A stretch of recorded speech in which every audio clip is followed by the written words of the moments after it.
Ko'pchilik el ko'ziga reklama uchun boshqa deydi-yu, lekin mana men 7 yildan beri ishlayapman Aminosit bilan. Xudoga shukr, hosildorligim paxtamda ham, g'allamda ham natija yaxshi. 70-80 sentnerdan kam olmaymiz.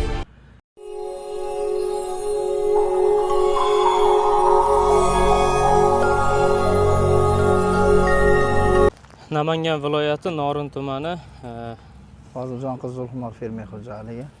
davr navi ekilgan. Aynan bu joyimizda mana bugungi kundagi holati, bug'doyimizga bir 4-5 kunlik bor, o'rimga ozgina qolgan.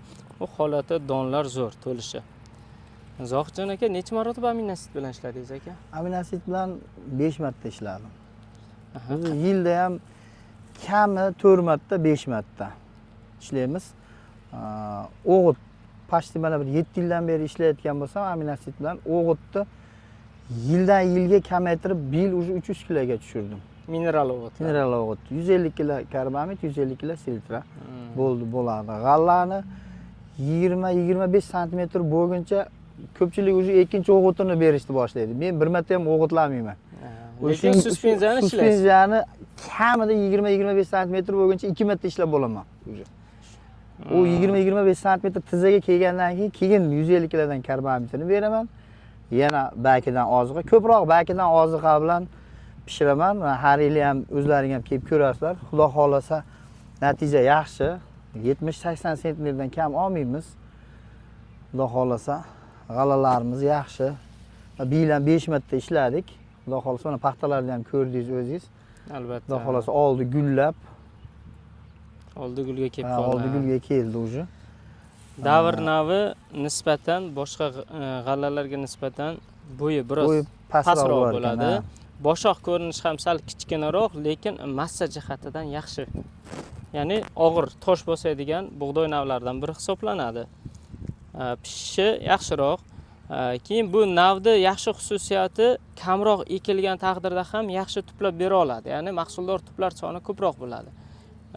Birozgina zamburug'lik kasallikka moyilligi bor. Bu shunaqa ekan. Moyilligi bor. ekan. Bu yilgi o'zi ob-havoni ham ko'rib turibsiz. Qisman yog'ingarchilik, namlik yuqori bo'lganligi evaziga ham septaryoz, zamburug'i kabi bir qancha zamburug'lik kasalliklar ham tarqaldi. Bu albatta 3-to'lqini sal kuchliroq bo'ldi. Ko'pchilik aynan bu fazada bug'doy sut pishish, mum pishish fazasiga to'g'ri kelganligi uchun ayrim fermerlarimiz hatto bu davrda kirib ishlashga ham imkoniyati bo'lmadi. Shunday bo'lishiga qaramasdan ham Zohidjon akamiz mana oxirginchi ishlovini ham, 5-ishlovini ham o'z vaqtida bajardilar. Endi xudo xohlasa kombaynda, o'rinda o'zlari olayotgan natijalarni, hosildorligini, sentnerni o'zlari nasib bo'lsa video qilib tashlab beradilar. Video qilib tashlab beraman xudo xohlasa. Mana donni holati juda yaxshi, sifatli, toza, ham bo'liq bo'lganda, ham tiniq. Tiniq. Bemalol buni urug'likka nima qilsangiz bo'ladigan donlardan biri hisoblanadi. Sizni ishlaringizga omad, xudo xohlasa o'rimda natijalarni kutib qolamiz. Sizni umuman Aminosit kompaniyasini kuzatayotgan dehqonlarimiz, fermerlarimizga albatta natija qiziq. Eng asosiysi oxirida natija nima bo'ldi? O'sha bo'yicha xudo xohlasa bir qisqacha videorolik qilib berasiz o'rimda va olingan natijalarni, haqqoniy natijalarimizni fermerlarimizga qo'yib men fermerlarga shuni tavsiya beraman. Bor, misol 50 gektar yeri bor. 50 gektarga sepmasin. Hatta bir 2 gektarga. Sinov uchun. Sinov uchun. 2 gektarga borki 1 kilodan o'g'it solmasdan kerak bo'lsa. O'g'it solmasdan mana shu Aminositni o'zi bilan 5 marta, 6 marta etapma-etap hisob kitobini sizlardan so'rab, birinchi etapga nima sepaman, ikkinchi etapga nima sepaman qilib o'zlari sepib ko'rsa, buni foydasini biladi. Albatta. Haligi ko'pchilik el ko'ziga reklama uchun boshqa deydi-yu, lekin mana men 7 yildan beri ishlayapman Aminosit bilan. Xudoga shukr, hosildorligim paxtamda ham, g'allamda ham natija zo'r.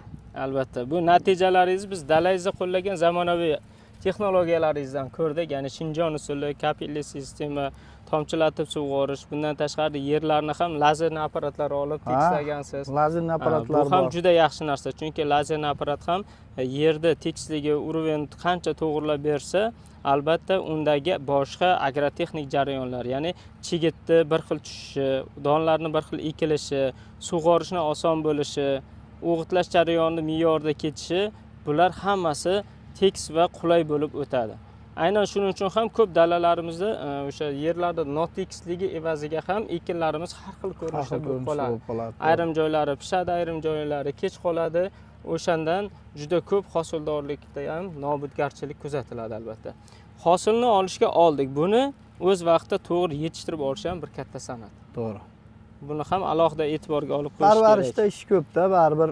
Shunday. Parvarishda ish ko'p. Sizga katta rahmat aka. Xudo Rahmat xolasa sizlarga ham. natijalarni kutib qolamiz sizdan.